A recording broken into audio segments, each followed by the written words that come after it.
すべての存在は滅びるようにデザインされている。生と死を繰り返す螺旋に私たちは囚われ続けている。これは呪いか、それとも罰か。不可解なパズルを渡した神にいつか私たちは弓を引くのだろうか。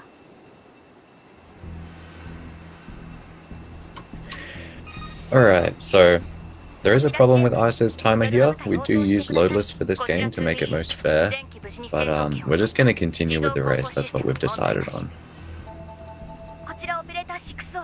Icefire is also running in Japanese voices, which is actually interesting because you do lose around 30 seconds from that.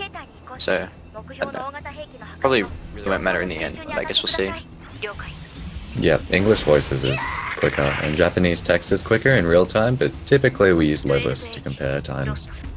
For this race, I think we're using RTA to decide a winner. Alright, so for those of you who haven't seen this game at all, I would be very surprised. It's a very amazing game. But this first section is basically identical to how it would play out casually. We're in this shmup, a shoot 'em up section, and we've just got to take out these waves as quickly as possible. Nothing too fancy here, just kind of optimizing the attacks we use to take out the waves quickly.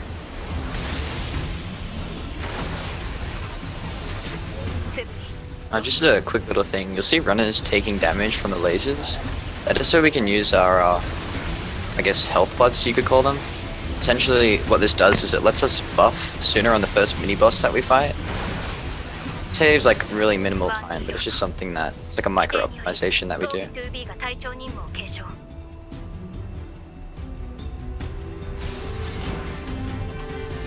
Alright, and again, to anyone who hasn't seen this run, I think you'll be pleasantly surprised about how broken it is. This is a very fun speedrun. A lot of the stuff we do in this run you would never think of casually. It's pretty bonkers, honestly. Again, this first 4.5 minutes is pretty tame. Nothing much we can do here, no absurd tricks. But once we get into the usual style of gameplay, which is like a 3D hack and slash, it ramps up very quickly.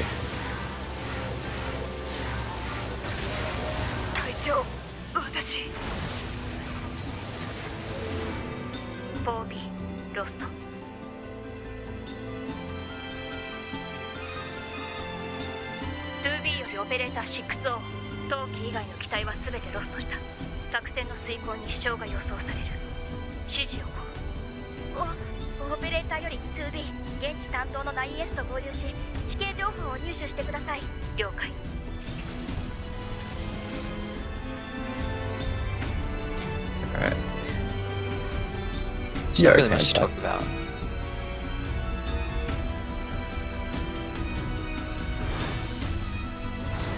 Yep, so again here, just taking hits and using up all those recoveries so that they can buff as quickly as possible when we get up to the next boss. So, the combat in this game, in most fights, runners are going to be using items called buffs, or power-ups, and there's one that doubles the damage that we do, and there's also one that we might see later on from either one or both of the runners that halves the damage you take from enemies. That's just a safety precaution. It's actually a time loss to use those, because you have to purchase them. But yeah, we'll see what the runners opt to do in this race.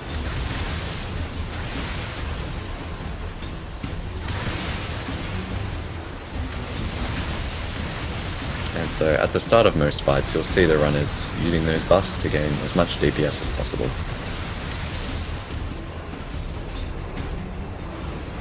So if you look at Six's screen right now, he's the first one into what we call silos. So this is silo 1 of 3. He's going to be using the primary source of damage that we use. We call it a damage glitch. Yeah. Essentially it's just a heavy after a dash. So it looks like a standing heavy is what we call it. It does so usually 5 times the normal damage. So it's pretty good. Yeah. And most of the time in this run, we'll have the small sword in the heavy slot. So just like Dark Souls, you have 2 weapon slots, a light slot and a heavy slot. And so we use this magical small sword. It's our favorite weapon in the game. It can do a lot of things for us. And especially in combat, we are always using this weapon in the heavy slot. And that is primarily to enable that damage glitch that we just spoke about. It gives us absurd amounts of damage, as you can see here. Icefire buffing up, taking down the boss really quickly. If you've played this casually, you know that this isn't normal damage.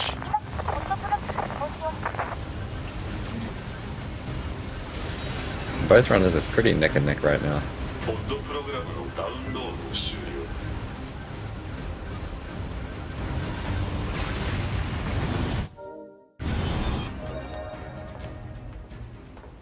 Okay, so coming up we have the first, I'd say like pretty, it's more of a minor major skip, I guess you could say. It's not that major, but it's called crane skip. Essentially jump up to this part of the crane using a high jump, and then you jump up to the next part of the crane, and just like that. It's well done by both of our runners, so no falling or anything like that. Yep, and 2B's aerial movement in this game is absolutely absurd. Yeah, we'll see it after this too, after this silo too. This is the second of 3 silos. We'll see more of that aerial movement.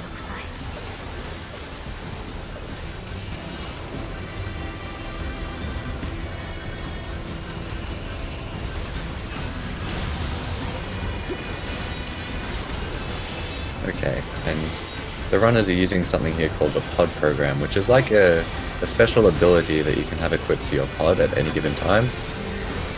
It's highly customizable, but throughout this run we only use the laser pod program.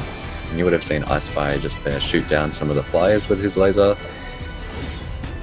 And so here is the infamous bridge skip. A very precise high jump, often the biggest struggle for newest runners to learn. It's honestly one of the most precise skips in the game, and it's, you know, only 6 or 7 minutes into the run.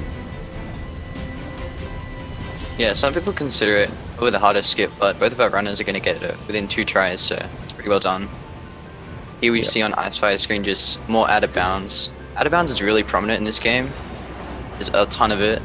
You'll be seeing more of that later on. Yeah, exactly. And what I like about this game actually, apart from having a great mix of combat and out of bounds and optimized movement, the out of bounds is actually pretty challenging. On some of them in particular, you really need to know where you can and can't stand, because you can't just use your eyes there. The textures lie to you. And if you step in the wrong place, all of a sudden the race could be over. You could softlock your game. You could lose 10 to 20 minutes. Yeah, softlocks are a pretty big issue when running this game, but if you play like safe, you should be alright. 一通り工場を探索したけど、目標らしき兵器は発見できず。もしかしたら別の場所に移動しちゃったかもしれませんね。Alright, so Icefire here has gained a bit of an advantage over Six. Icefire has been running this game for, well, he's one of the oldest runners of this game, but still currently runs it. He held the world record for a long time, for a few months actually, I think until July or August of last year. And then someone else came along and took the world record off him. You just bullied him. Yeah, we bullied him. But he's still going strong. He is very practiced in Prologue. He is a very good player. And Six is a bit of a newer runner. So we can see him running like a month. Here. Not very long at all actually, but Six has improved very quickly.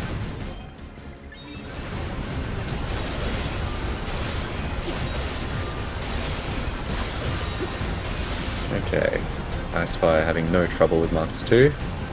We'll see how 6 goes with this.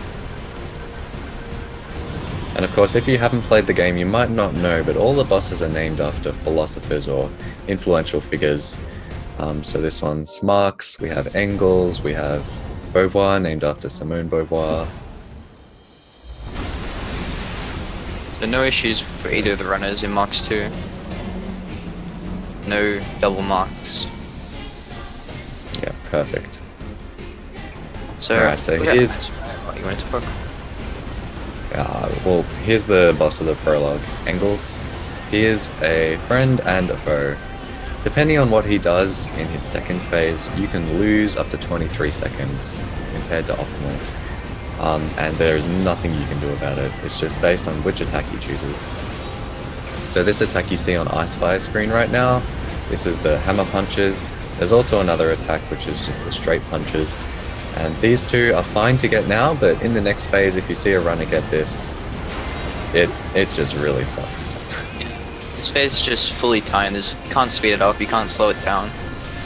It's actually on a music cue.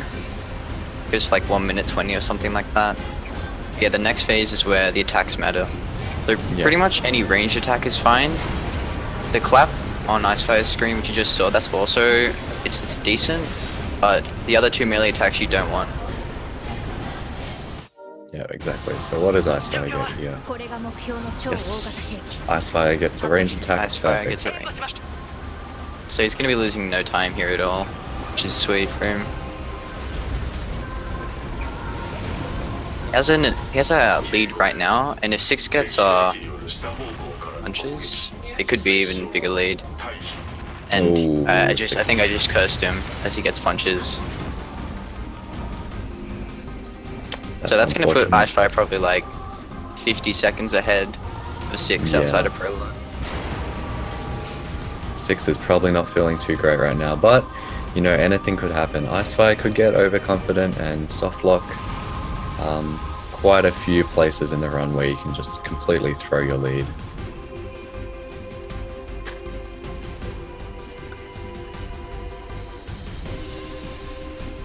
Alright, 6 showing off some of that sweet aerial movement. And we'll get to see a lot more of that later on. Icefire just chilling out at the end of the bridge. He's got no worries in the world.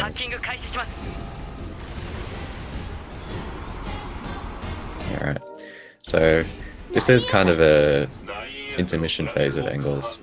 We get to do some more fancy movement here. You'll see Icefire doing a double lift off these stairs. And no, it's nothing related to League of Legends. Basically, you start off high jump combos with a technique that we called a lift. And that's doing jump and heavy attack at the same time. That gives you a lot of height, but you can only do it as the first input of your high jump. But in the process of a lift, you actually move forward a bit, and if you're moving forward uphill, you can touch the ground again, refreshing your jumps. So you can actually do 2 of those in a row if you do it properly. And that gets you very, very good height. So Icefire had a pretty nice, what we'd like to call ninjas, because the stubbies like drop from the air, so just call them ninjas. See if 6 gets something similar. He's gonna need to get a good ninjas here if he wants to be able to catch up at all. He's pretty far behind at the moment, but yeah, like Kanara said, anything could happen in this run.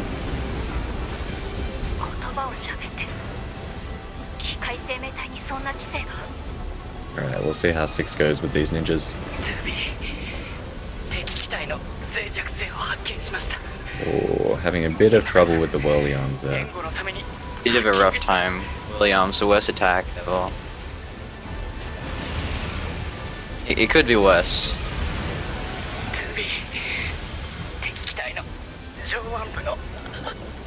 So for this phase, it's essentially timed, but it's based on a dialogue, so pretty much every time like the dialogue ends of 9S, you want an attack to be finishing of Engels, so like right now Icefire got bad RNG because Engels was in the middle of an attack and 9S was still talking.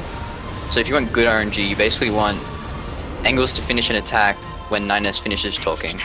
So he only lost like 1 to 2 seconds there, but all the time matters in this run. 了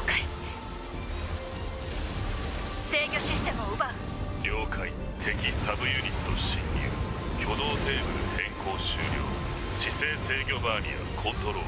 敵兵器の従属化を完了。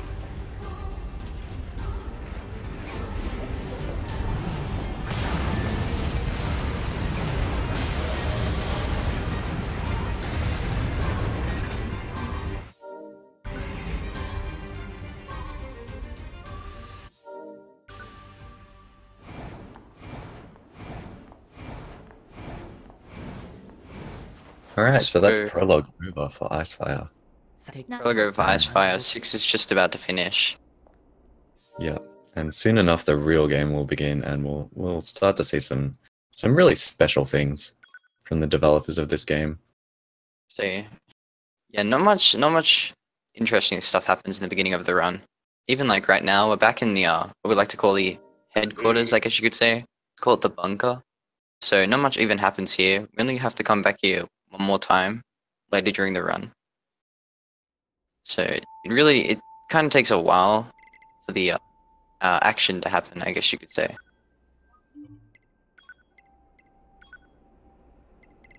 これで問題や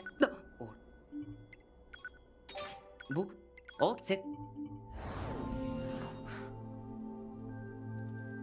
おはようございます。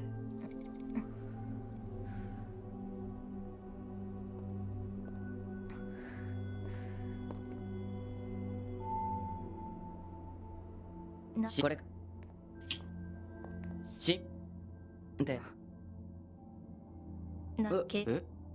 Oh, I missed Ice doing the true boss that 6 is going through right now. How did he go with that? I wouldn't suspect he would have any issues. Yeah, his reboot was fine. Alright, how's 6 going with it? Oh! Okay, 6 struggles a little bit with the self-destruct, but he gets through it okay.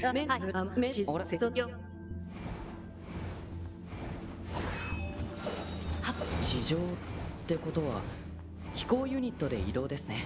格納庫に行きましょう。 Okay, so I hope the old gods come back to reclaim their throne.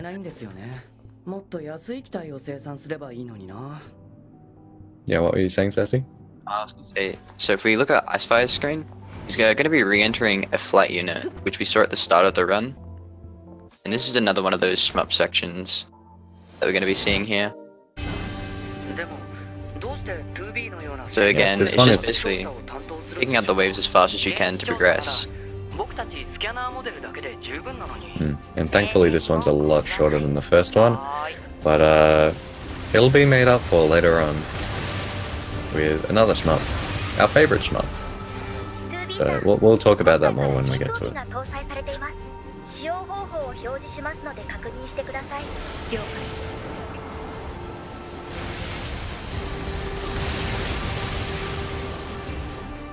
And this bit, when you first start learning the game, this bit's actually quite scary because after prologue, the game takes away all of your recoveries, so you actually can't regain health during this part. You need to be very careful what kind of damage you take. Especially these spinny boys here can be very dangerous. Yeah, Icefire got bad RNG here. When they fidget spinner, we like to call them, or the medium flyers, when they spin, they can't actually be damaged, and we like to pod program them, so they pretty much just instantly get deleted, but they can just like swallow your whole pod program if they start spinning during the middle of your attack. Yeah, exactly. So those fidget spinners are both annoying in shmups and on foot. They're probably the worst enemy in the game for speedrunners. That or they're tied with the stubbies, which have those whirly arm attacks. 6 is actually critical HP right now. You need to be pretty careful, he can actually die to these. Ooh. Oh, he's on a slither of health right now. I think he should be okay. He's okay. Alright, he's okay. As long as he doesn't, you know, shoot an animal on the way to resistance camp and die to it. He'll be fine. I have seen a runner do that before. I can't remember which one, but one of the newer runners when they were first starting did that. Had to Sounds like a restart. bad time. And I've certainly seen a lot of casual players do that when they come through here. Start beef with the animals and get one shot by them.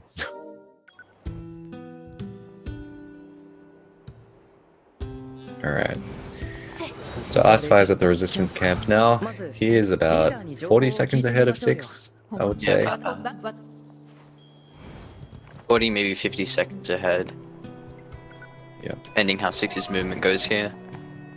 So as a requirement to progress the story, which we need to do to get all the story triggers throughout the game, we need to complete these side quests. They're not really side quests as of yet, but the game likes to tell us that they're optional. So these are basically just fetch quests. We're going out and collecting materials, sometimes killing some things for these NPCs. And then we can move on from this area and get into the real nitty-gritty of the run. It's pretty much a tutorial for side quests, I guess you could say. Because there's a lot of side quests throughout this game. This can be treated more as a tutorial type of one.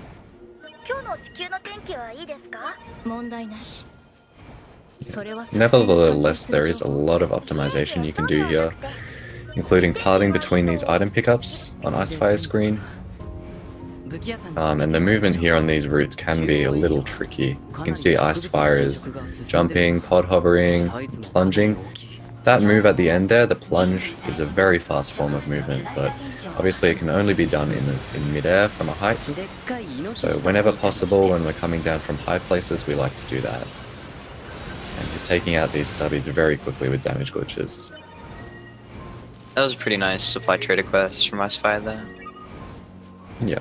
よし、これで道具屋さんに頼まれたものは全て集まりましたね。雑用って大変ですね。地上のレジスタンスは夜派部隊にとっても大事な同胞。彼らの手助けをするのも私たちの重要な任務だから文句を言わない。はーい。Those medium bipeds giving 6 a bit of a shock. Way. Alright, so we see Icefire here just turning in those quests. First thing he's going to do here is get the rewards from the weapons trader, and he's going to upgrade his sword, the Virtuous Contract. That is the small sword we were using in the prologue. We still have it, but we don't have the large sword that we use. Thankfully, large swords are almost useless in this run. We don't really care that we lost the large sword. But yeah, upgrading that small sword there gives us more damage and more attack speed. And I don't think Icefire will be upgrading it again throughout the run, but there are some very specific new routing changes that we've incorporated that are very difficult and very RNG dependent. And if everything goes well in the current route, you can actually upgrade that sword another time, giving you a huge damage boost. Yeah, it really shreds the enemies late game. Yeah. So I don't think we'll be seeing either of the runners go for that this race. Yeah, it's purely RNG, if you get it or not. It pretty much depends on how well you kill enemies in an upcoming section that we have. But yeah, 6 is going to be upgrading as well here. Icefire is running to the supply trader at the desert, which is our next location that we want to go to.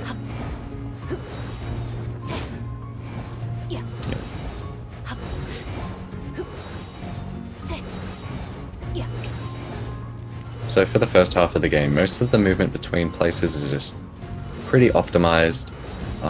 We take certain paths through the buildings just to either give us a plunge at the end or just make the path a little bit more smooth. But later on we'll be unlocking transporters and using them to move between places. Okay, so what Icefire is purchasing here is some recoveries, some buffs to give him more damage. And he's also picking up animal bait and a sachet, which means that he can ride an animal later, and that's going to be very important. And he gets the clip first try. And something else that he was buying was a resilience chip. Now in this game, if you haven't played it, you might not know that you can equip these things called chips. So the character you're playing as is an android, and these are like computer chips, and they give you different buffs. You can stack them. There are probably like 50 different effects that you can get from them at least. And this particular one, Resilience, gives you super armor, so you are no longer vulnerable to staggers from enemy attacks when you're above 80% health. And that is very important in the speedrun.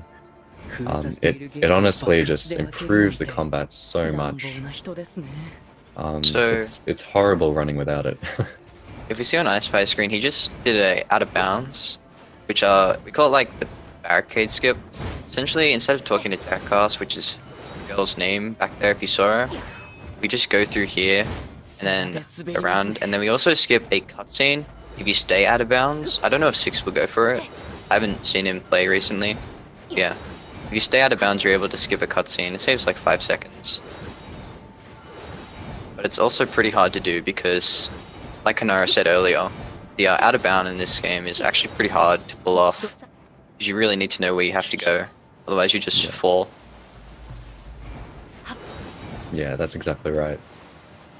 So there are a few things to talk about here. Something I didn't mention was that the supply trader, both players actually activated a transporter there. That doesn't matter so much now. They did go out of bounds behind the transporter and take a more direct route to their destination. But they activated that transporter for a trick later on called a save scum. And we'll talk about it more when it comes around. It'll be after the next boss that it actually takes effect and saves some time. And something Icefire has done already here is pick up pod C. So you start off with one pod, which is that thing hovering above 2B. And having a second pod actually allows you to swap between them. And each one has a different attack style. This one's got Gatling gun and pod C has missiles. But the most important thing is that it allows you to pod program twice in a row. And yeah, we'll especially in that. the boss coming up, that's going to be very important to skip a cycle on it. You'll be seeing that on the first boss, which Icefire is actually almost at.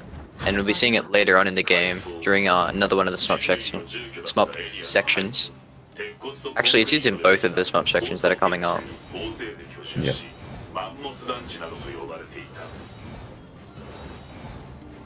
Also, Icefire failed a trick there that we call Stupid Rock. Essentially, when the robot there plunges like into the ground, you can slide on the rock because the invisible wall that's there moves away, and you can get a bit further along. Let's see if 6 gets it. Yeah.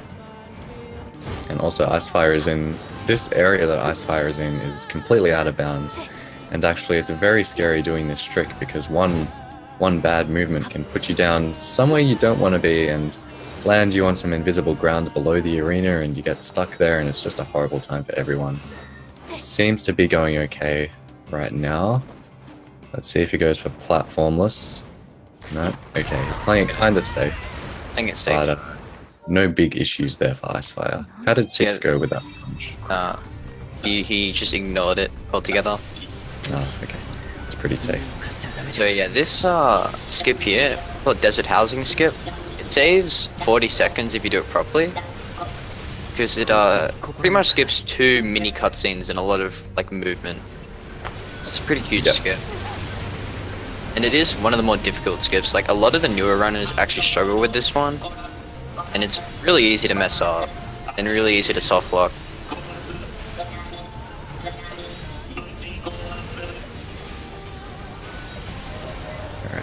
So we see Icefire here battling the robots in the pit here.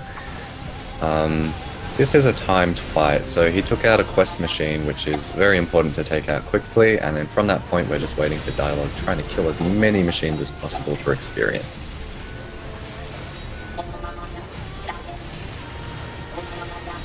And you can see he's doing something here called slow-mo. That involves the pod program we talked about earlier. Now you can charge that up. Even casually, you would have noticed you can charge it up to a double or triple laser with extra pods. But if you hold that down, it actually slows down time by about 50%. That doesn't affect you, but it affects basically everything that's not you. Enemies, environmental movement, we might see a bit of that later on. And that can really just help with crowd control in these big fights. He's fighting the first boss here as well. Yeah, fighting the first boss outside of Prologue. His name's Adam. He's naked. It's a pretty hard fight. Actually, it's one of the hardest fights really in the game. Just mainly because of your level at the moment. And he's a really terrible boss. Like he has iframes like that. Knocks you back. Sometimes you just can't hit him because he has a random hitbox. Terrible fight, but Icefire does pretty well there. Yeah, it actually wasn't too bad of a fight there.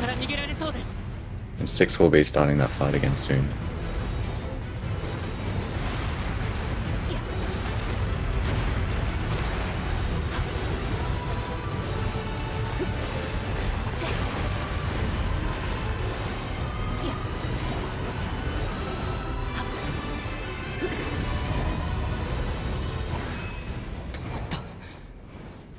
こまで来たら大丈夫そうですね。 Alright, so we'll see if Ice goes for this. He should, but I know that he hates the skip specifically. I mean, he picked up the transporter, so he should be Yeah, going he for did. it. He is kind of committing to it, but you know, he might chicken out at the last moment, I don't know. Yeah, because if you do pick up the transporter and don't do the save scum, you're actually losing time. Because you have to go through the transporter menu and all that. It's actually really slow. It looks like he's gonna go for it. Yeah. Okay, so what we see here is that he's pushed this box about 1.5 times. You're supposed to push it 3 times and knock the box off and then continue through the tunnel. But he's actually used the box to push himself out of bounds, and he is standing on floor here. That is not just him like flying through the air. So when you activate a transporter, they have a save range. You can save in the menu. You don't actually have to be at the transporter, but you have to be within this ring around the transporter.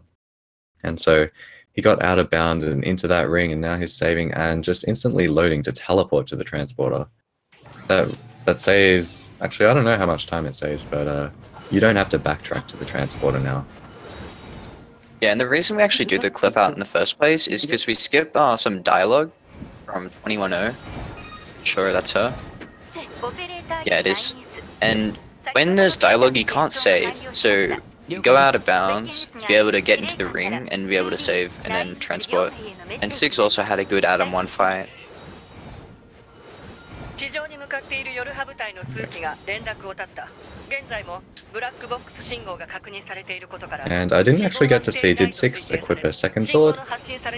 I didn't pay attention, but I assume he did. Yeah, Because I think Ice is pretty unique in that he doesn't do double damage glitch instantly. Yeah, that's what Marble used to waits do. till over.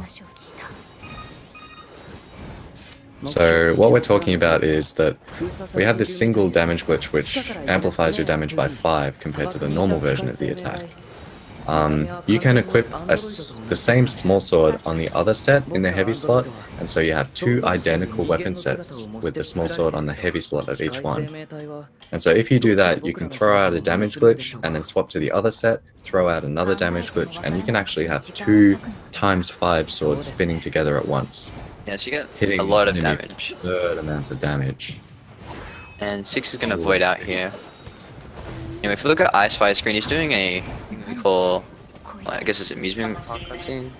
Just skipping a cutscene there to save some time. That was very smooth by Icefire. 6 You doing the basically saves. Same Yeah, the save save skip. scum. You pretty much do a double lift off a log. If you remember the double lift from Prologue. So you pretty much do the double lift off the log and jump over the trigger, the cutscene. This is also another one of the harder skips for new runners, called Let's Play skip. Yeah. The voiding out properties here are really silly. Like, you void out sometimes when you really think you shouldn't. Voiding out is essentially when the game thinks like you're in a really random spot, so it puts you back to your last grounded location. And it's really random. Doesn't Yeah, make so a much lot of the sense. times if you mess up out of bounds, there's a penalty of about 5 or 6 seconds, because that's how long you have to be falling for in the void for the game to put you back at your last grounded position.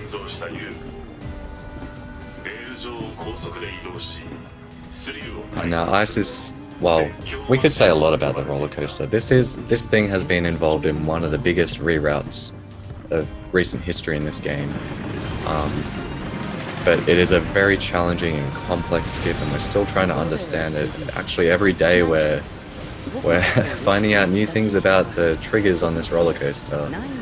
I won't bore you guys with it, but keep an eye out in future runs of this tournament. Maybe we'll see some people.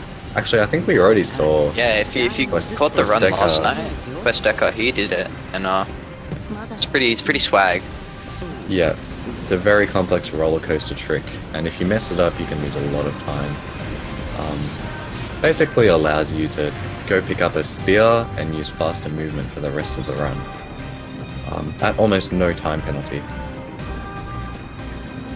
Doesn't seem like Six is going to be skipping the cutscene here. So Icefire is now at the second boss of the game. This is Beauvoir. It's the best boss, let's be honest. It's everyone's favorite boss. pretty much a fan favorite boss. Probably because of the music, I'd imagine. Yeah, I mean, all the attacks just look super cool as well. I think this was in the E3 trailer. So it's a pretty stick here, fight. here, Icefire, you can see him equipping another short sword in the other set. And so he's going to be using double damage glitch, abbreviated DDG, for this boss here. You can see her health is just dissipating. And that was really close, actually. I think something that we didn't mention is taunting.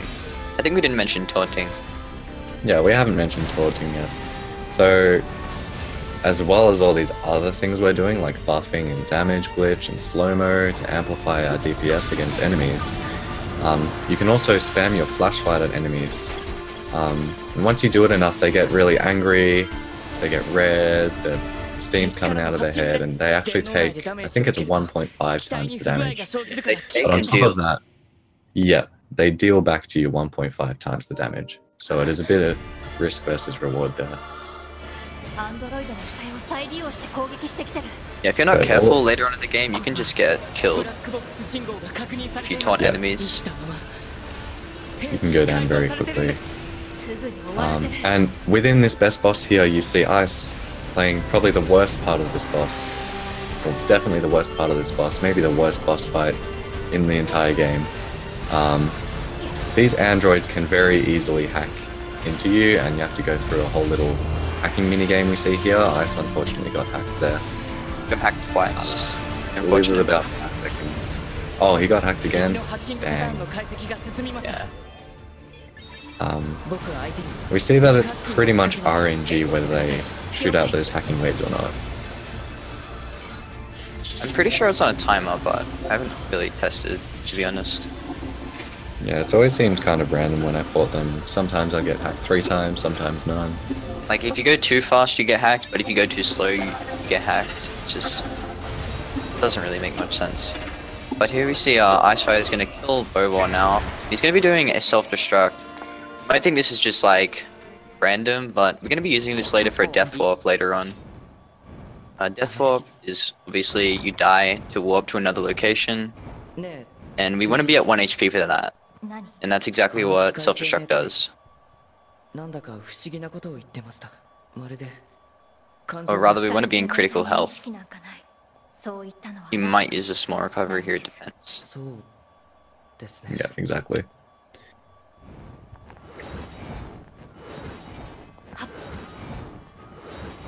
敵？か Alright. 6 is going into that terrible, terrible phase that everyone hates.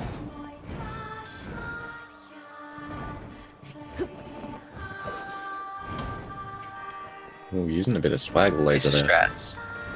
Haven't seen those. Actually, I heard Fullis was talking about some laser strats.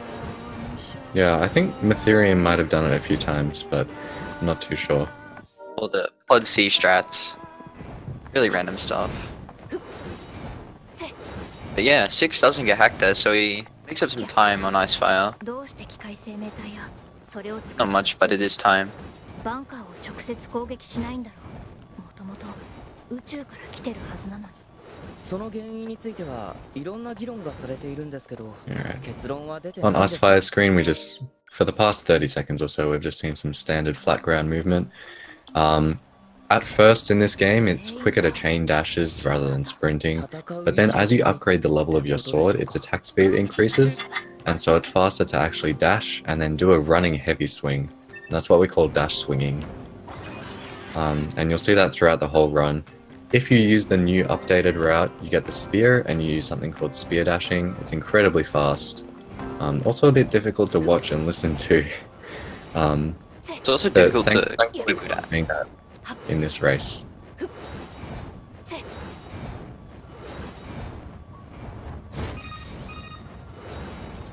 Ice is also doing the older route here, instead of Yeah, going that's very the strange. box. I think probably one of Ice is a great player. He's very good at learning. He knows how to speedrun. He's a good speedrunner, but one of his weaknesses is that he's stubborn. Yeah, he's really he's been running the game for a very long time, and right, ooh, Oh, he's getting trolled by the animals. Okay. Okay, never mind. He got the ball. Let's see if he does ball jumping actually. No, I don't think he knows about ball jumping. don't think he knows it's actually about it. quicker to spam jumps on a sprinting ball rather than just running.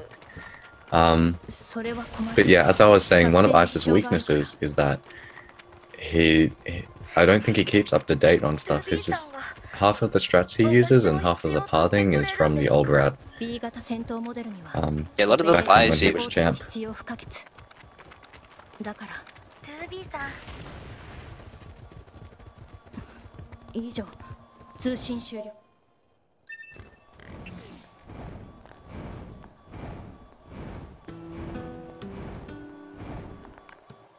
So now we're going to be doing that death warp that I was talking about earlier.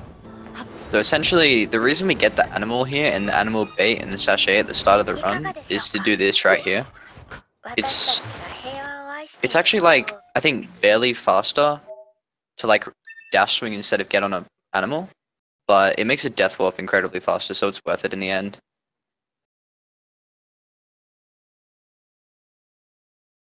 So if you paid attention to Icefire and 6, they saved at Pascal's village, and this allows us to die and get put back here, and then we don't have to run all the way back. Because traditionally you're supposed to talk to an enemy, and then get some fuel or whatever it is, and then run all the way back. With the death warp we save a lot of time.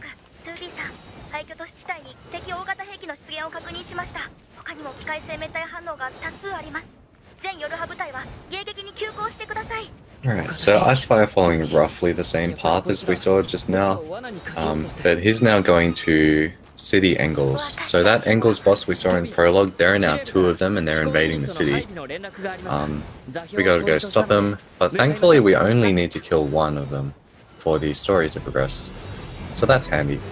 And we're going to be trying to do that as quickly as possible. There is a bit of a scary skip coming up. If you mess it up in just the right way, you can lose minutes. You either have to die to something or load your save, I think, to recover from that. Yeah. It's a really tragic situation if that happens to you. Yeah, and that could be just what 6 needs to catch up here. In fact, I think if that does happen to Icefire, 6 will be able to take the lead. Or they might be even. Depends.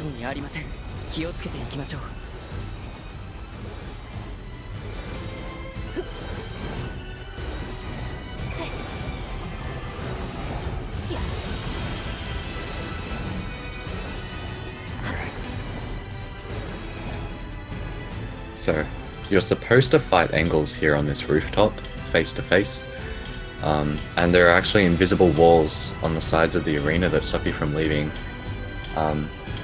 Just to the left of where you're fighting Engels here, there are a set of flight units, and they're the ultimate destination. Ooh, he doesn't get the fast version of the skip. So, this invisible wall here on the left, he just jumped over that. The devs never would have imagined that players could do this, so they only made the wall yay high. But he's actually just gone right over that. There's also a faster version you can do, where you jump through a hole that was just left in the wall. Who knows why the devs left that hole there, but it's only extant for just a few seconds at the start of the fight. As soon as Engels smashes down the wall, that hole disappears. Seems like almost half the stuff in this game is intentional. Yeah, it's really weird. I wonder if we have like a speedrunner on the inside of Platinum Games just planning all this stuff. Yeah, like Early Tower, for example, not in this run, but prime example of developer oversight. Yeah, exactly.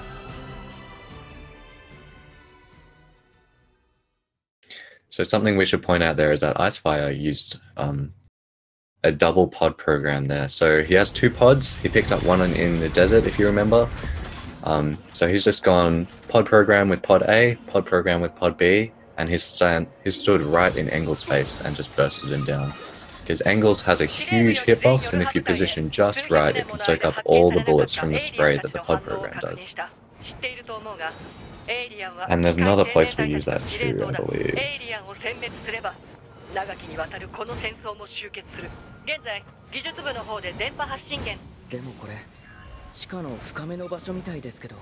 言ってみればわかるよ。多分。2B って大雑把なところがあるんですね。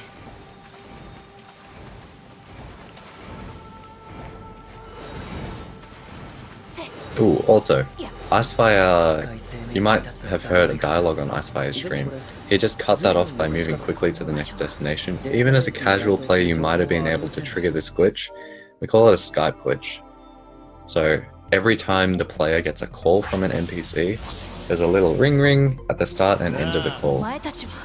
In this particular part, if you cancel this particular dialogue from the Android commander with this other piece of dialogue, for the rest of the game, you will no longer hear that ringing at the start of the Skype calls. And so we say a player has Skype glitched their game. And actually, if you start a new file with that glitch, without closing and reopening your game, that glitch is still there. So you can disqualify, you know, a PB, a world record, just by starting a run with that glitch. Usually it's not an issue, but it's something you need to look out for. Thankfully, none of our runners here started the run with that glitch. And Yeah, I think overall that might save like 20 to 30 seconds throughout the run. It's really huge, especially in the start of the game. There's a lot of like the Skype calls. Yeah. But yeah, so this is what we call negotiations on Icefire's screen. So we're fighting Eve here while Adam's talking, and pretty much you just want to kill Eve once, and then you want to do this thing if Icefire gets it, which is just a high jump to get over the wall. And we'll explain the purpose of that if he gets over it. Ooh, Icefire. He's getting bullied right now by... Come on, Ice. You can do this. Oh, Icefire. This might be one of those new things that he Just doesn't want to practice. learned. Oh yeah, maybe he just doesn't want to practice. Nah, I think he's decided not to go for it. Decided, never mind. Yep. We'll probably see 6 do it though, I would imagine. I hope 6 does it so we can actually show it off, because it's really cool. So the whole point, or what we're trying to accomplish in the fight here is just kill Eve once. So that's Eve there with his scaly pants in the foreground. Okay, very nice. If you kill him once, you get some experience, but killing him a second or third time doesn't yield you any experience, so there's no point doing that. What we do instead is high jump over the barrier, which Icefire attempted a few times but unfortunately didn't get. And that lets you just escape the arena and actually go out here where Icefire is going right now after the fight, and take out these machines for some extra experience. And you can see Icefire's chaining dashes here rather than dash swinging, which is the faster movement. That's because when you swing you actually auto-lock onto enemies. If you had clipped out of the arena and taken out those enemies, you could do the faster movement there as well. So that's another added benefit of that. Okay, so Icefire is pretty much done with the non-juicy part of the game. He's about to get to the spicy part of it. That's pretty much everything from negotiations onwards. Yep. Minus Grun. Minus Grun, yeah. By the way, when we get to Grun, feel free to go, I don't know, nap or something. It's really boring. Also, I mean, I don't think people have a choice. They're probably going to nap anyway. Probably gonna nap anyway, yeah. Did Icefire get a dialogue script? No, he didn't. He's very mad about it, as you can tell. Yeah, you can see him like firing at the terminal. By the way, if someone finds Grunskip, there's a bounty on at the moment. I think it's like 1,500 at the moment. So Yeah, someone about... finds that, there's free real estate right there. Exactly. We are 100% serious about this. If you can find us a skip for this 14-minute auto-scroller in the middle of the run, we will pay you. We'll literally pay you if you can find a skip for it. 1.35k. Let me, Panpipes, let me raise that to 1.5k myself. Okay? It was 3.5, and then like Remetsu decided to up it to 1.5. So. Alright, 6 doesn't seem to be going for the negotiations. Clip out. Yeah, 6 just gave up on it too. But Icefire going to be doing the last by of this, he's also going to be doing no defensive buffs. Ooh, this is the first run I think so far where there's been no defensive buffs. So that should be interesting. Does make the game a slight bit riskier. You can't really die if you spam recoveries, but in a race like this, dying's huge. Yeah. So in most of the combat in this run, we are actually just face tanking things with resilience. We got that stagger resistance. And did Icefire equip the chips now, or is he doing that in a moment? I'm not sure what he did, but he did mom skip first. But yeah, most of the time we just stand in our enemies' faces, dealing as much damage as possible, and we just soak up the hits, don't get interrupted, and just spam heals. Doesn't seem very skillful, but there's actually a lot to manage in combat while you're doing that. And combat is arguably one of the hardest parts of this run. Okay, so you'll see top players having great combat compared to newer players.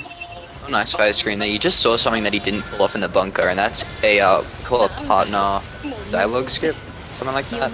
Anyway, so pretty much you want to be talking to your partner, and then you want to enter another trigger where dialogue would start, and they both cancel out each other, which just allows you to like save some time. 6 didn't get the one in the bunker either.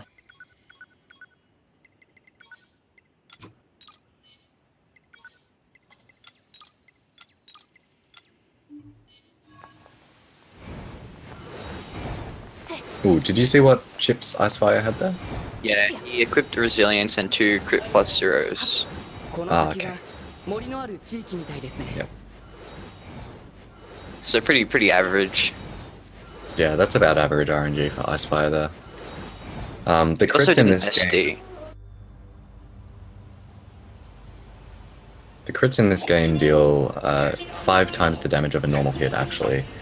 So, equipping those crit chips is actually more beneficial than you might think when you're playing casually, because typically in games crits deal about 2 times the damage, you know? In this game, crits are huge. So having extra crit chips there to give you crit chance is very helpful for some of the late game stuff especially. You can get some quick cycles on the bosses with crits if you're very lucky. Icefire showing no mercy there, just slaughtering the birds on his way to the castle. How dare you? Gotta go fast. And 6 doesn't do mom skip, I guess. So yeah, this is what happens if you don't jump over the trigger. You get this annoying dialogue where this kid's running away from his mom.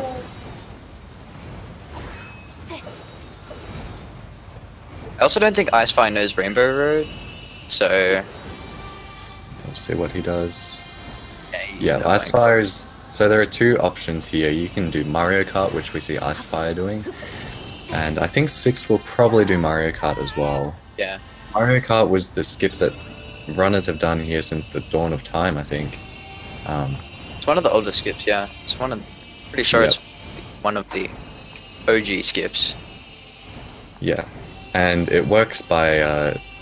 well, the same way that skips in Mario Kart usually work. You fall off the tracks, go into the load zone, a different load zone that you're supposed to be in, and then when you drown and are respawned by your pod, you get loaded back into a different position. So you're essentially skipping stuff by drowning. We also call them drown warps. What is 6 doing exactly? Bit of technical difficulties or something? Maybe he didn't buy something? Did he forget to buy? To buy, maybe he forgot to sell. I'm not sure what he's doing exactly. Oh no. So we just missed a bunch of stuff on Icefire's screen. He did a huge skip. But 6, I'm worried for 6. Yeah, I'm worried because you usually don't go this way. Well, actually, you never go this way. I'm not sure what he's up to. Maybe he didn't... Oh, he didn't talk to Pascal. Oh, okay. Ooh. Oof, that's rough. That is rough. But yeah, on Icefire's screen, he did a skip called Castle Skip, where there's collision on the outside windows for some reason. So essentially we go out of bounds and then high jump up the side of the castle. Because for whatever reason, the windows have collision. That's another reason we think that there's an insider in Platinum Games Yeah, planning like, how all these these things speed game? strats. How do It's they just let so damage- perfect? Some of the skips that we do here are just so perfect that they couldn't have been accidental. It just seems Must- so. It can't be coincidence. Like an hour that A2 time fight so period, that A2 fight has some of the most variance of any fight in the game. Just because A2 can be a huge bum and just like, she can fly off the screen. She has the same attack like move set as an android like 2B would. So she's very quick. She's very stagger resistant. It's hard to keep her locked down in one place and just damage her. She can just fly all over the place and really screw you up. she also has terrible hitbox. Yeah, exactly. It's a really rough fight. But Icefire does pretty well on that one. And 6 is going to be getting back on track now. Really unfortunate that he forgot to talk to Pascal. That's really sad, actually. That's a huge time loss. Yeah, I think 6 was actually on a pretty good run there, so Yeah, yeah. he was ahead of his It's PB, I'm pretty sad. sure.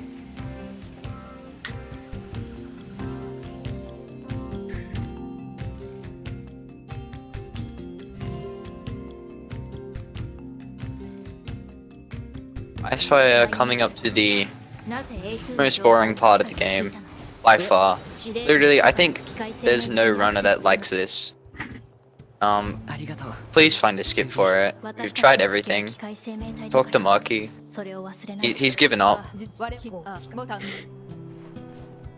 So, I don't know. It's just so boring.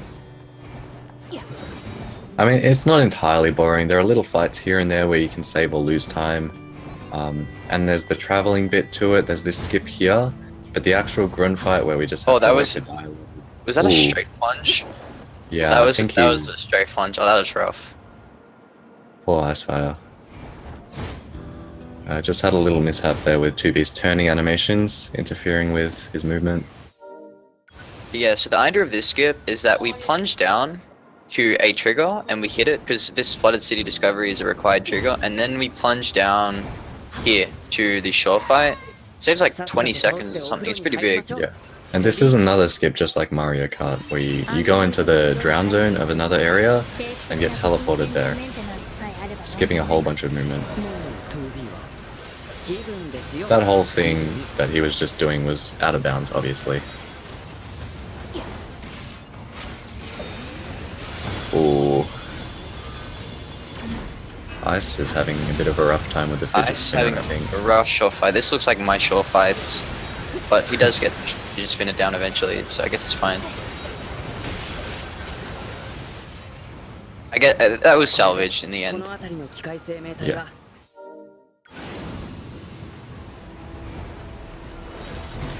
So now Okay, and 6 it all begins now. Nice. all begins.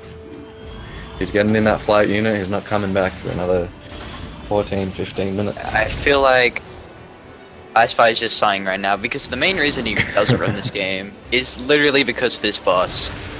Like, because Grun exists, Icefire just avoids speedrunning this. Yeah, well, this. Ooh, I think Oh, that's unfortunate drown there. this tournament has incentivized a lot of people to keep on running. You know, like godlike runners like Ice and Remetsu, who weren't running too much before, are now going to be participating in this tournament. So they're pretty much committed to, trying to take out the crown. Is Rem running? I don't think Rem. I didn't think he was. Is Rem not in the tournament? I don't think he is. He is running though a lot more. Huh. Well, I guess it's the same thing then, right? I wish he was though. He would have a good Yeah, shot. he would tear this tournament apart. He's an insane player, and Six is having some trouble with Mario Kart actually, but he got it finally.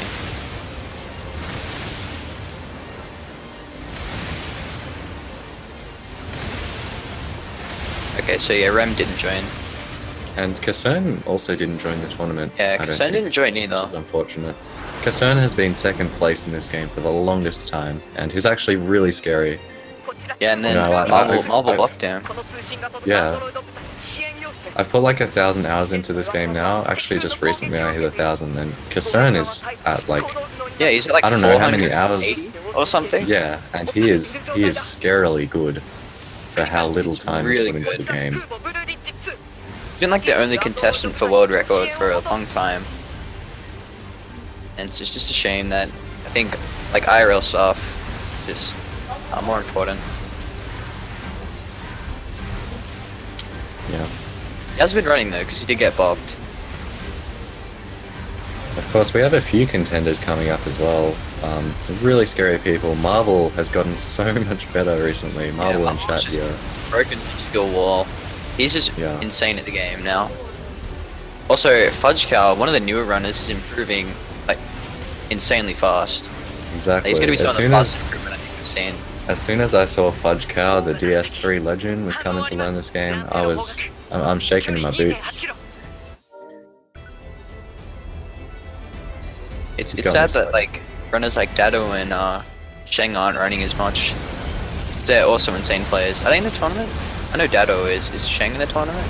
Yeah, Sheng is one of the people that I was referring to before. You know, we didn't see him play for very long. yeah. He got really good really fast, and he came up with a few cool little things like the Core 2 dialogue skip in the end game. But yeah, he hasn't been around until now, and he's coming back, and hopefully he'll do really well, get into eliminations, and I'm expecting him to see like to be in the nervous when I finals. race against him. ちょっと待ってまだ大型の敵反応が残ってます Okay, now その敵は今破 the 壊した part we've all been dreading is this thing here こんな on Icefire's screen. It is upon us. Here it is. Literally the reason that this is gross. The fact that this is in the game is just gross. Yeah, it's an amazing experience casually. Like this whole game is. Casually, this is amazing. 見たことない Speedrun wise, this is not amazing. Oh yeah, Kasone discovered DDG, didn't he? The God Gamer. Yeah. Discovered 10 Definitely have times to thank him damage. for that. Probably some of the biggest time save in the game actually. 接近を防いでるのか Yeah. なんとか別の方法で攻撃しないと So yeah, at the moment Icefire has a really sizable lead over 6. It's pretty unlikely that 6 can come back from this, but if 6 plays really well and Icefire, there Well- are 2 skips in particular in the late game that are pretty hard. You can soft lock on both of them, like an actual soft lock. You have to reload your game. There's Um, 2 scary and they skips can- coming up. Yep. I think unless Icefire saves after this boss run, which I don't think he's going to, he's Yeah, I at don't think he risk does- of, skip, of, does of he? throwing the runaway. It's a very small risk, very small chance of throwing the runaway there because, you know, you do these skips so many times and just get used to the risk there, and you have to be very careful, especially in races. But the risk is But he there. could do that. Risk never goes away. Yeah, exactly. 通知司令部から敵の情報を入手 I think 6 is ahead of his PB at the moment. Does anyone know what his PB is? 320年前に確認されたのが唯一の記録 I think 6 has... Oh, he might have PB'd recently, actually. Yeah, I think he PB'd recently. He's been playing a lot. 戦闘では I think he's ahead slightly. スタンスが全滅つまり上陸を阻止しなくては Be cool to see a race PB. その推論を指示 Well, there's actually been many of those, but it'd be cool to see one in this race.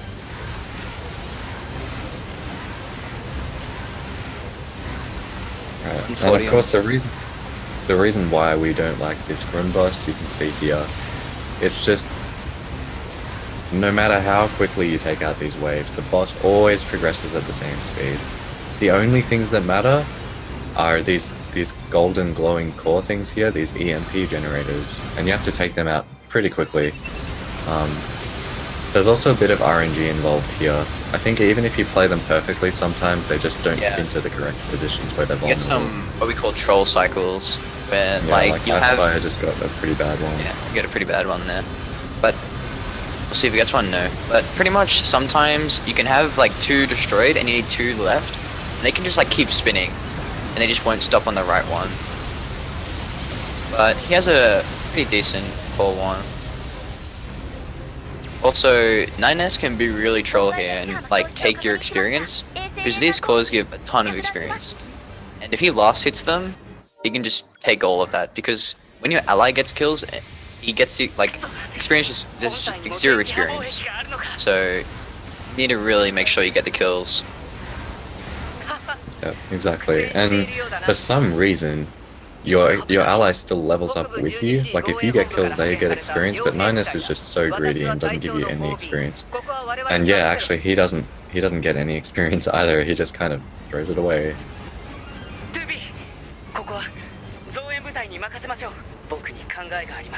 Icefire flying off into the distance into Grun. Because apparently that's possible. Yeah, Shaba was talking about it a while ago. I found it really interesting. Maybe it's the key to Grun skip. Maybe it is. What if we could just fly away? That'd be nice. Friendly reminder that there's a 1.75k bounty now. Oh, Jesus. On Grun skip. So get looking. If you need to learn the game, be sure to join the new Discord. Please find Grun skip.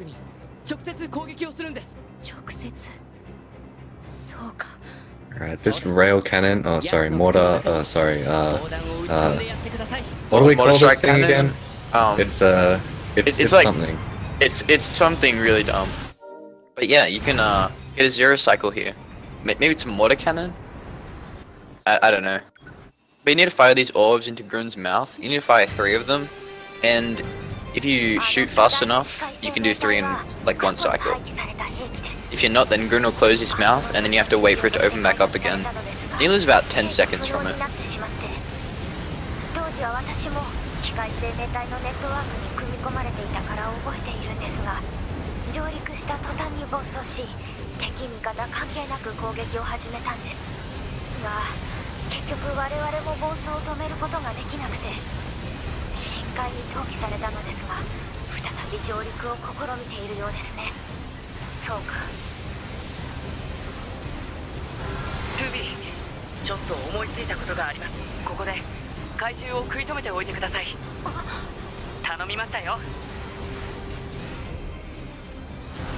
Also, this music's the best. Yeah, this music is pretty sick. Also, well, nothing much is happening. If you haven't like played this game, you really should. This game is amazing. Also, if you played the game and you want to play more of it, I highly recommend speedrunning it. Probably like it's actually like, well, my main first speed game and a lot of other runners' main first speed game. It's really great. Community is really nice. I highly recommend running this game if you haven't.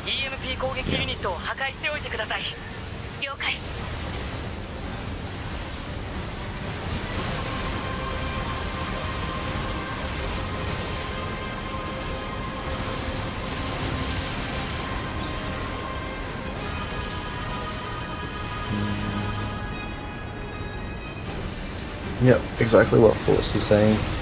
Easy to learn, tough to master, best kind of speed game. We also need people to be Canaris. Please. Yep. Please.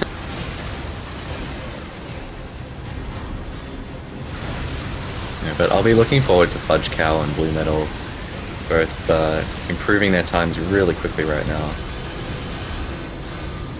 And Marble, of course, and Fullest. Scaring me a little bit. Fullest should run A more, honestly. He's a really great runner, he just doesn't play. Yeah, Fullest should run A. Total run is around, well, if you want to be technical, it's like 1 hour 25 to like 3 hours. But average, Jesus, it's like 1:30. Yeah, so like an hour and a half to 2 hours.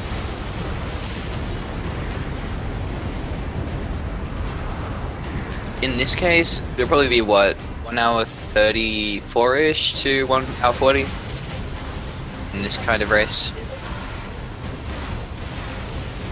Yeah, average you're going to be under 2 hours, but higher than 1 hour 30. And when I first started running this, that was like one of the main challenges, especially when you go slowly and you're just starting to learn the run. It is a very long run in comparison to a lot of the other stuff I've done, which has been under 1 hour.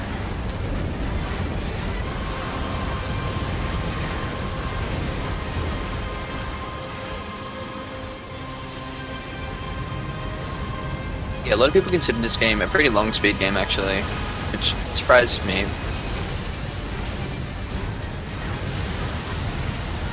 Yeah, the only other speed game I run is Celeste, and that's like a third of Nier. Yeah, exactly. Celeste goes by so quickly.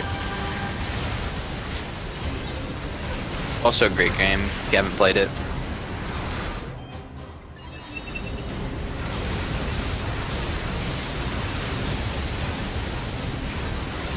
Yeah, there are a lot of other longer categories too in this game, such as 98% quests, A to Z, D, all great speedrun categories. And Icefire is coming up to the end of the most boring part of the game. Whew. Oh bless. If he doesn't get this troll cycle, alright. I think we're all good. Okay, he's done. He's done with Grim.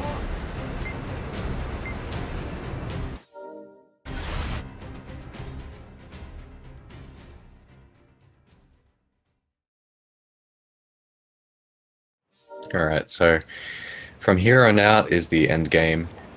We have a few, probably the best skips in the game in my opinion, are coming up. Icefire's opted to do the slow version of this drown warp. One of those things I think he probably hasn't caught on to or bothered with, I'm not sure. This also means you can't Being save. an older runner. Yeah, so Icefire definitely won't be saving here. So if he does manage to softlock it, that could be the run. Yeah, if he softlocks, he's likely just gonna forfeit. Yeah, he probably will forfeit. Because where he would be loading to is before Grun. Yeah, He would have to do that whole thing all over again. and even then, he might not have even saved since like what? Last mandatory save is Pascal's village. So that is ages ago. That is like 40 minutes ago. You did not want to be soft locking right now. Yep.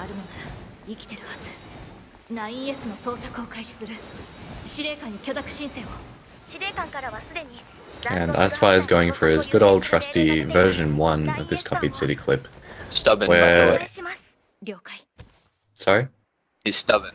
Stubborn Icefire. Yep, stubborn Icefire. So the story is that we have this version 1 which he just performed pretty flawlessly. And then we have version 2 which is another clip that it has the same purpose but it's a bit closer to where you start off, so it saves a bit more time, but the angle is so precise. Yeah, it's You have most to do precise. a sword thrust with a very precise angle, and a lot of people struggle with it when they first learn. Especially because it only saves 20 seconds, and it is single-handedly the most precise thing in the run. We do have lineups for it, but, you know, it's still pretty difficult and pretty nerve-wracking. It's not a very hard skip, it's just really precise. Yeah, like, you need to practice it a lot to get it consistent. Anyway, here we have another precise skip coming up, which is called mansplaining. Essentially, the idea here is to click through this box to see if Icefire gets it. Having some trouble. Come on, Ice, you can do it. Nice, he gets it. Okay. But that's not all, he has to actually... So we're going to be doing a dialogue skip here. So this is Adam 2. This is like the second time we fight Adam by himself. The idea is that we skip a chunk of his phase.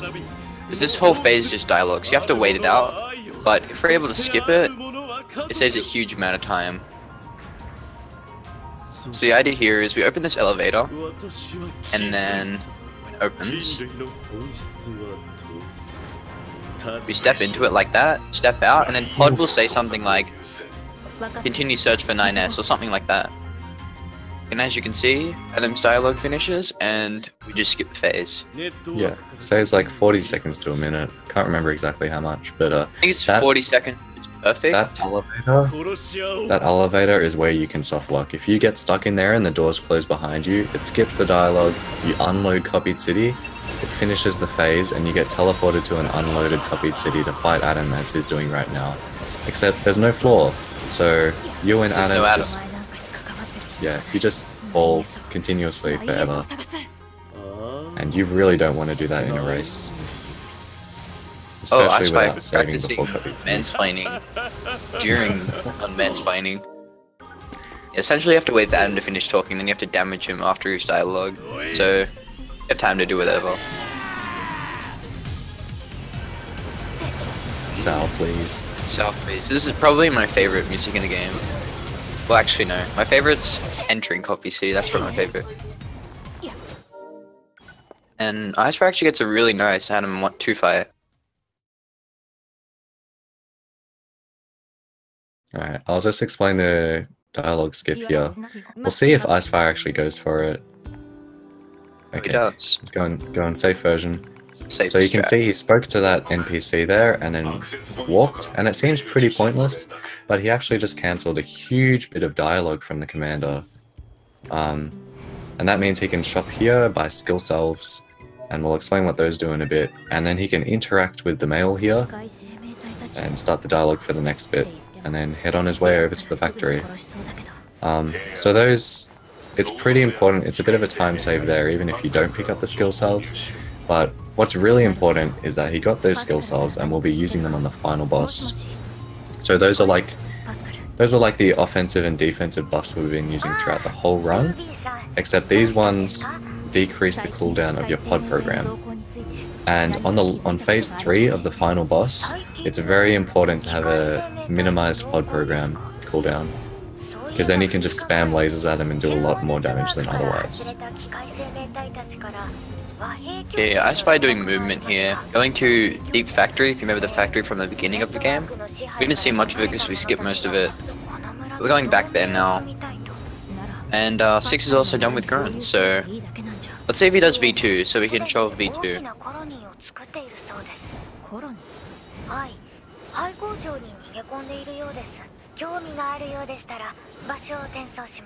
Alright, so currently the Grunt bounty is now at $2,000. Good stuff. Yeah. Please find Grunt skip. Like, it may seem like a joke, but really, it's so bad. It's such a bad boss. Please skip it. Please.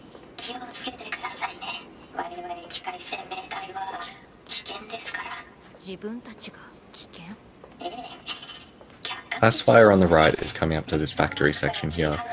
It's the same area we did Prologue, except in Prologue, in this big open area here he's at right now, there was Engels hidden in disguise, which was the boss that was waiting for him there. Now Engels isn't there, and he's entering into the Deep Factory to sort out some stuff with Pascal here, our ally. There is probably the most complex sequence of skips here, and it's actually a great skip. I love this skip. It's really nice. It really speeds up the Deep Factory, and it's really fun. It's also considered like one of the hardest skips in the game, if not the hardest.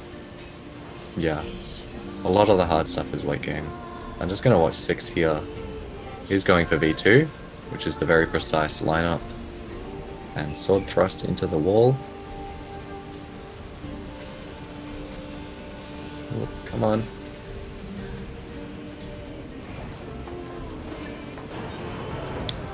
See if he gets it. 6. He's doing the keyboard and mouse lineup, it seems. He's just going to keep on trying for it until he gets it.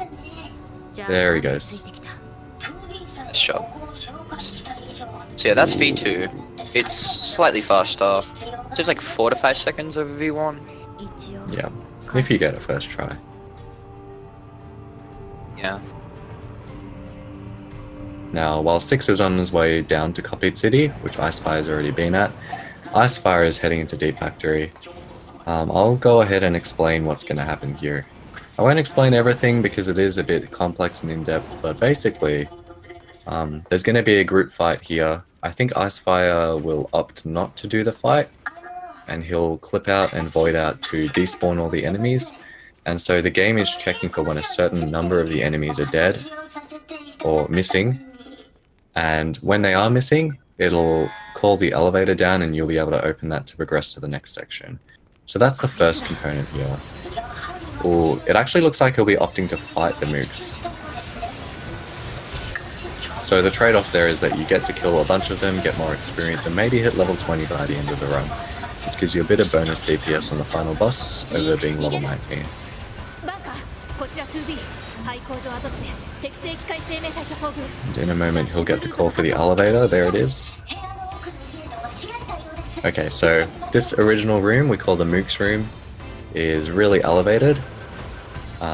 He's going to be catching this elevator down to a lower room in the factory. And then he's going to be voiding out, which is a special trick to unlock the elevator so he can ride it back up to this room.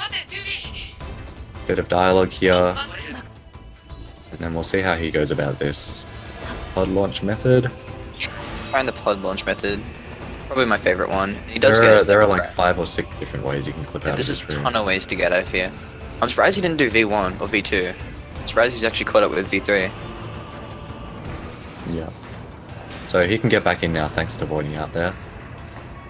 So he's going back up to the Mook's room, and then he's going to clip out in the Mook's room as well, where he fought those enemies. We can't just leave the factory, we actually need to go and fight the boss, it's required. But he's basically just beelining to a bunch of different mandatory triggers around the factory. Is he gonna get this? He does get And it. he got it. Perfect. Nice. 分かった。 So So if you would expect. what he did there was clip out and then plunge down to a trigger, and he timed his inputs perfectly so that he would hit the trigger, which is required, and then void out from falling for too long and be teleported back up to the room with the trigger. ありがとう。 That was nice pretty little- nice factory skip. That's like the scariest part of the skip, and he nailed it. Well, And then scariest from part. there, he was also clipped out and just went straight to the end of the factory because he'd already gotten all the triggers. So you know, it's just going from this high room down to the trigger, going back up, down to another trigger, going back up, and then to the end of the factory. All basically out of bounds. Yeah, big thing with this skip though is that even if you get that hard part, you can still soft lock. So if you saw like the third part, when he voided back up, he plunged down to like a set of scaffolds. If you land behind there, that's a soft lock and pretty much, well, screwed. Yeah. So if he had a fallen there, that would have been the race.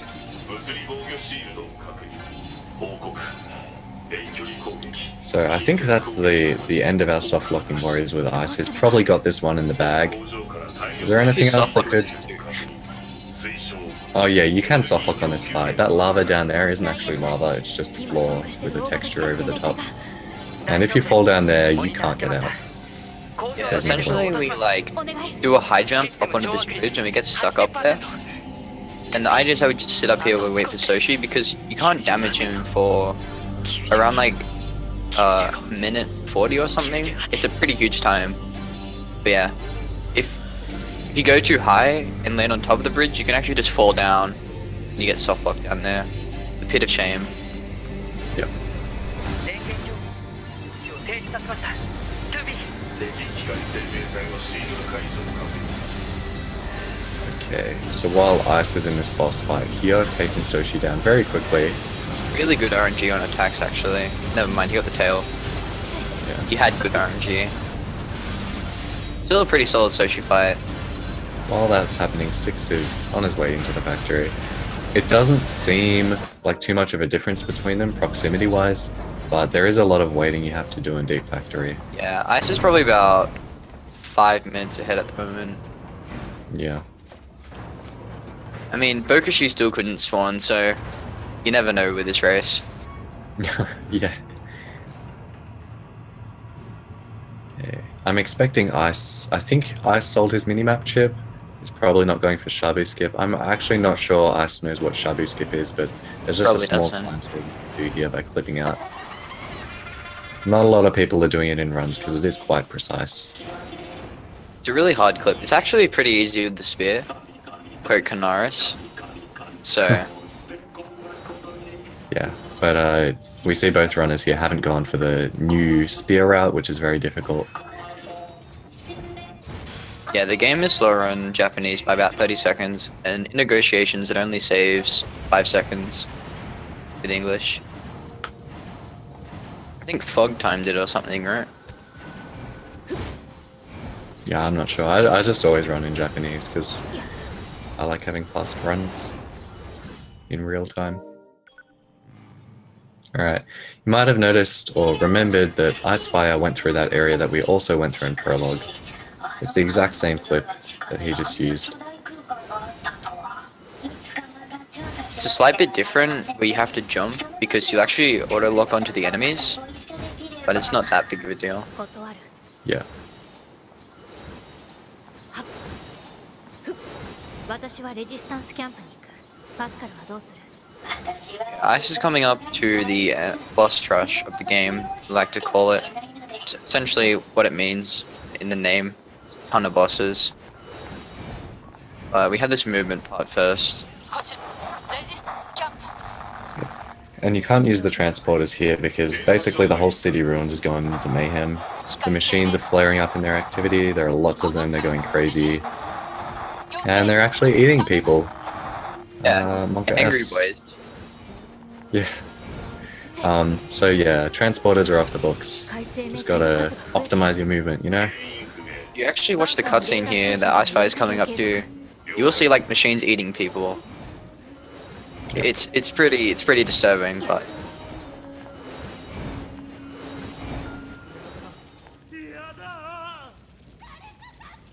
also same 6 opts to fight Mook's room as well instead of skipping it. Yeah, looks like it.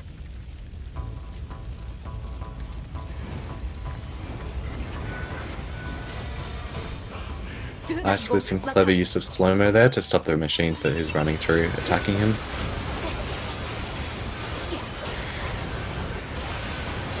This little bit of combat here is what we like to call the Resistance Camp side-scroller. It's fairly consistent if you know what you're doing. Sometimes these big guys, the medium bipeds here, have some really slow death animations, and they actually still have collision while they're on the ground dying. So that can block you from damaging the other enemies in this 2D side-scroller thing. That was a pretty quick side-scroller. That's a pretty quick side-scroller. Still has buffs on. The idea is that you want to get it done in one buff cycle. So you have 30 seconds, pretty much. Also, he's going to be getting level 20 this run because he did Mook's room. Yeah, hopefully. We'll see if he self-destructs at the end of Bokushi here, because you can actually kill a lot of the stubbies that spawn at the end of the fight with the explosion from the self-destruct. So yeah, this is Bokushi, Soshi's brother. That's the same idea. But this time there's some electrical water. It does a decent amount of your health bar, especially without buffs. It actually two-shots you, so you have to be pretty careful not to get hit. He also gets an instant vacuum, that's really nice. That's a really nice Bokushi. Doesn't do the SD. Yeah, it does give the SD. That shouldn't matter. So let's see if 6 gets Factory V2. He looks like he's gonna get it. Yeah, he gets it. Yep. He still has a spot. Alright, no stealth locks today. Great. That was a pretty clean fight by Icefire. So with that boss, we lure it up onto the hill because some attacks that it can choose make it rise up into the air, and that means that if we were on flat ground fighting it toe to toe, it wouldn't be possible to hit it with our sword. It's just clever placement of the boss.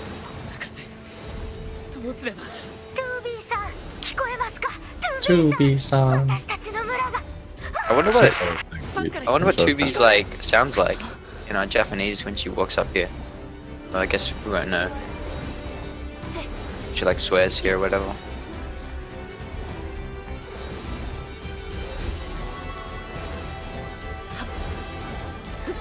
Right, so after Bokushi boss, Icefire has fought core number 1, and shortly we'll be seeing core number 2, and then he'll be moving on to Eve, the final boss.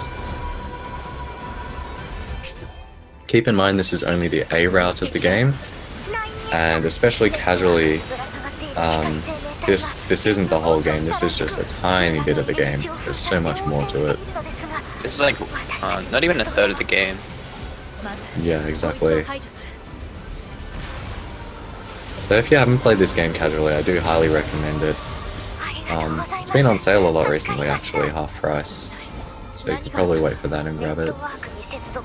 But yeah, it really is just a roller coaster of a game. Okay, Ice is gonna get up 20. Speedrun is heckin' amazing too. Yeah, run E ending like Fullest said. Run 98% best. おそらくポットイブの位置を特定できる。報告。位置はすでに特定。地図にポイント完了。私たちがイブを倒す。パスカルは村を守ってて。 Icefire with this flag.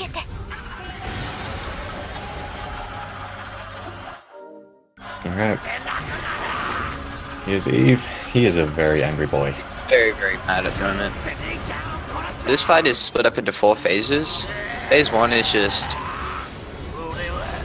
Eve throwing these melee attacks around. And you just pretty much want to damage him as fast as you can. There's also an attack that he does when he's between, I think it's like 60 to 20% of his health, something like that. Where he goes into platforms, but you can skip it if you're doing enough damage output. And Icefire is able to do that. Yep. Platform skip is something you'll regularly see top runners be able to execute. It also helps to be able to slow-mo, to slow his animation down going into this the attack. But sometimes you might see a runner slip up and not get it. Icefire getting a pretty fast phase 2 as well. Yeah. Moving into phase 3, which is probably the most difficult to do well on. Out of It's all the most 4. dangerous part. It's a bit up to RNG what Eve decides to do here, but you know, it's also very variable with players how they decide to approach the fight. So Ice is using those skill salves that he bought earlier, reducing the cooldown of his pod program, so he is just spamming lasers left, right, and center.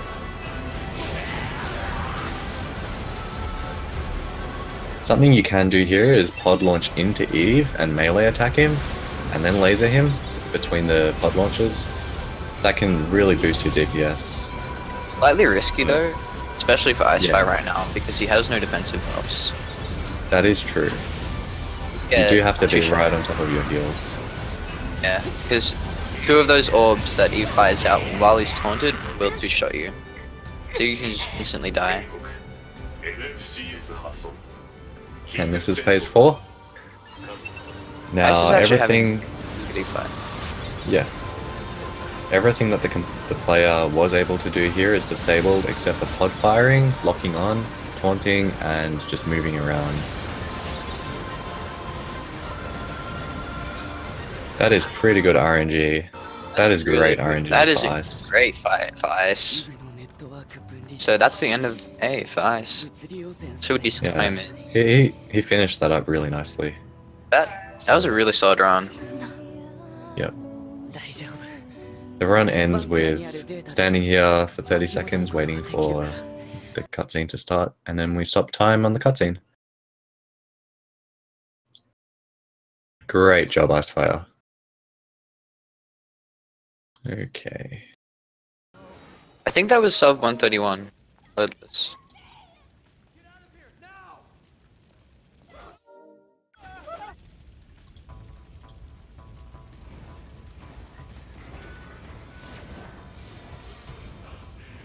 Yep, that would have been sub 131 loadless for sure.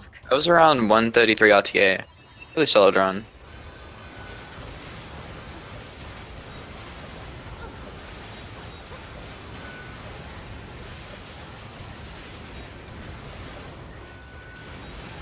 Okay, 6 here. He's not too far behind. But it also depends because Icefire is pretty good at those end game bosses, and when you're first learning this run, they are really challenging. So 6 might struggle a bit with them. Hopefully he doesn't die on anything, they are pretty scary. You just gotta stay on top of those recoveries. To be. Huh? That was.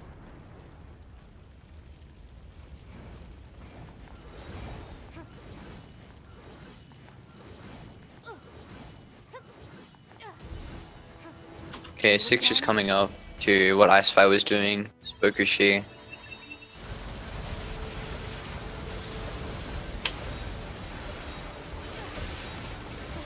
Gets pretty good RNG, these attacks. Never mind. Never mind. Got the tail. Never mind. The tail again. Tail always ruining everything, man. See if he gets the instant vacuum. Maybe. Hopefully. Oh, I think don't he's break still in that. PB pace. Oh, he does Instant get the instant vacuum. Nice. He's gonna try to SD here, but not quite. He does Oh, get the S. he did get it. Got it, barely. So SDing there gets you extra experience from killing those stubbies. I'm not sure if Icefire got level 20 by the end of the run. I wasn't really Yeah, he did. paying He got attention. it off Core 2. Oh, great. Yeah, that would certainly help Icefire's DPS on the end game boss. 6 having an interesting Core 1. Yeah, he didn't quite position him correctly. We'll see what Core 1 decides to do here. You can get really screwed over right now, actually. Or, yeah, Core 1 rose up into the air and is doing the laser avoidance attack. So 6 decides to just stand back and use lasers on him. Yeah, that is Return why the this favor. boss is terrible. Yeah, I mean, if you position it correctly, this doesn't usually happen, but Yeah. he's just right bad in the positioning. waterfall. 6 has nowhere uphill to stand and damage glitch him. Oh, well, he probably could do it off the rocks, but it's a bit tough. Right, he does kill Core 1 eventually. I think he is ahead of PB. Yeah, he Apart is. from that mishap with Pascal, the Pascal quest before A2, he's had a pretty solid run. What do we do? There's too many. 2B? 2B, can you hear me? Our village is under... Pascal? Come in, Pascal! Shit!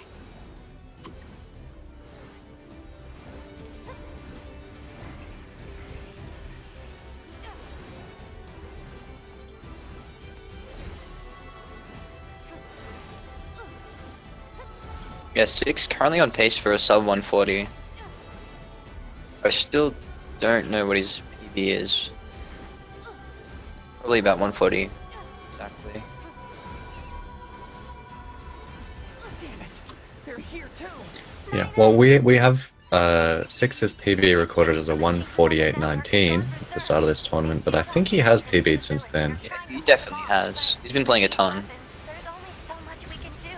I also know for a fact I did see a 142 from him. Oh, okay, So- yep, that's a huge improvement. Yeah, definitely has PB. Yeah, 6 is one of our newer players who is improving at quite the rate at the moment.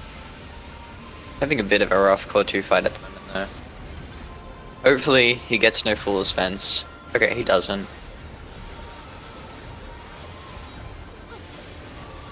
So hopefully he does kill. Okay, he does kill Core 2 and gets level 20, which is nice. Yeah, level 20 is really nice. Alright, come on 6, you can do this. Pull through, get the big PB. Presiding over them may have gone mad. It's Eve. It's gotta be. If we destroy this presiding unit, will it stop the rest? Most likely, yes. Pod, I need you to locate Eve's current position. Location has been detected and placed on map. We'll take care of Eve. You just worry about keeping the Yeah, sub village 140 is safe, okay? definitely doable. Be careful. Let's see what happens. Starting the fight now. Everything must die! Oh, angry Please boy. don't die. Just Just don't heal- die. Have heal defensive monsters. buffs. A lot of the I new guess runners, they defensive forget buffs, to great. buff.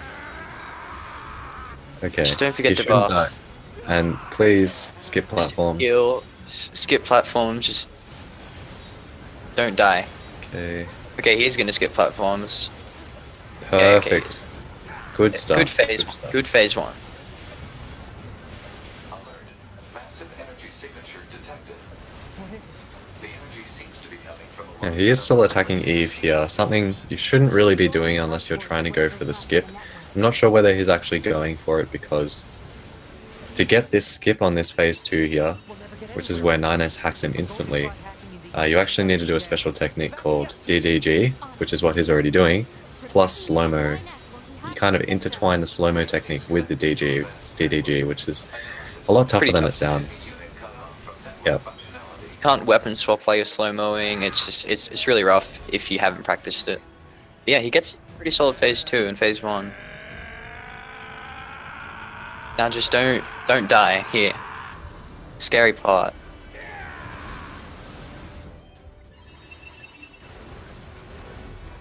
Alright. He's going for the melees. He does have ranged defense buff, so he is a bit safer than Icefire was. Getting some nice damage there. Oh, he has some shockwave chips equipped too. I wonder if he got crits this run.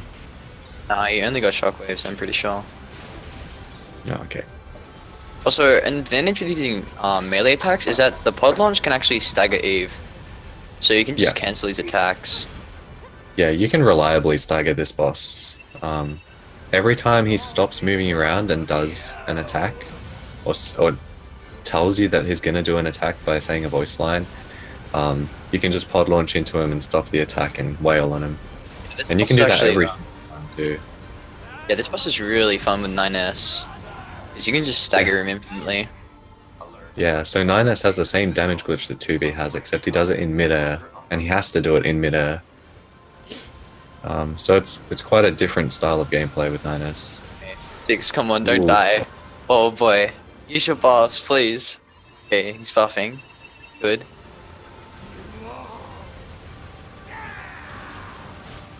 Less RNG. Less RNG, please. I'm pretty sure he's got it. Pretty sure he's got the sub 140.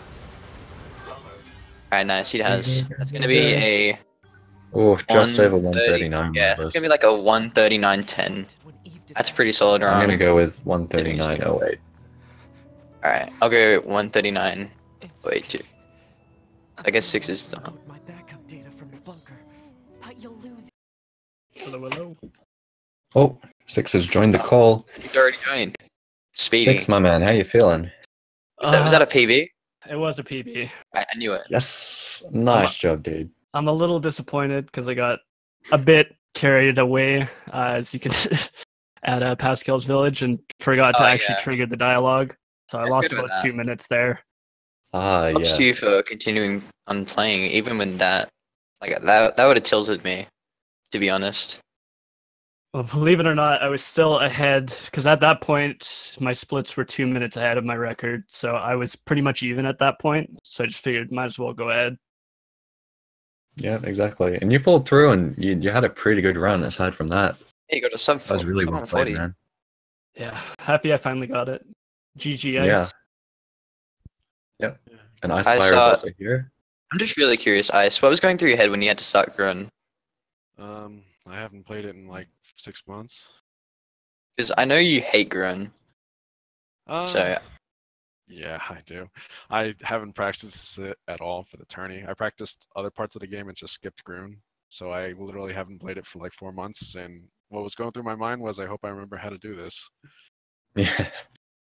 And you actually played pretty well, didn't you? Yeah, you got a sub 131 loadless, I'm pretty sure. If you had a timer run.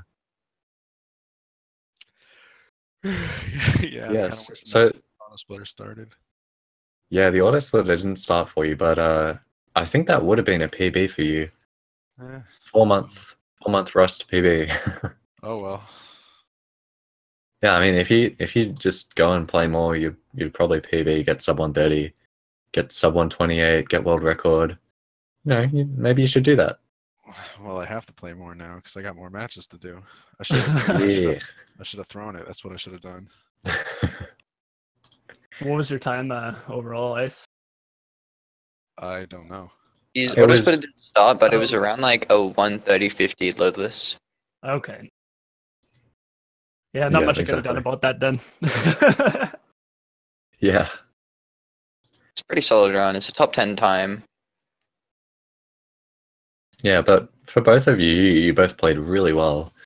That was a really fun match to watch. Thanks, guys. Yeah, thank you for commentating. And so what do we have next up in the schedule? Let me just check here. So for Nier Automata, we have one... Oh my gosh, converting from American to Australian? Is it... Okay, I'm really confused. Can one of the Americans read the schedule? Sure, give me a second. Time zones, man. Is it Dado versus Henny? Dado versus Henny. at 10 a.m. tomorrow morning Eastern.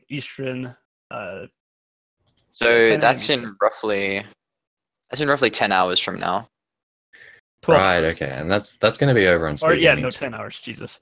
Yeah, 10 Yeah. hours from now is the next And race. then, Oh, and I We gotta have be then up two for races. that. and then 10 more hours after that one, we've also got Archmage versus Fullest. So both of those races will be on Speed Gaming too. We've got a lot more Automata coming up throughout the next few weeks. We also have M-Pipes and Shabu commentating. Probably the best commentating duo out there. Highly recommend you watch that run. It's at 8 p.m. EST. Or EDT. Yeah. Anyway, so you guys should all give Icefire and Six a follow at their Twitch channels. And I'm Follow Canaris, Canaris. and this is Ceci. We've been your commentators. Thanks So everyone yeah, for coming out. And thanks for Speed Gaming for hosting this. and the schedule's at that link there as well. You should check it out. So yeah, thanks for the great race, guys. Good to be here. Now I'm going to bed. Likewise, I gotta be up to commentate that match tomorrow. Yeah. All right, everyone, have a good night, have a good day, whatever it is for you. And yeah, we'll see you next time.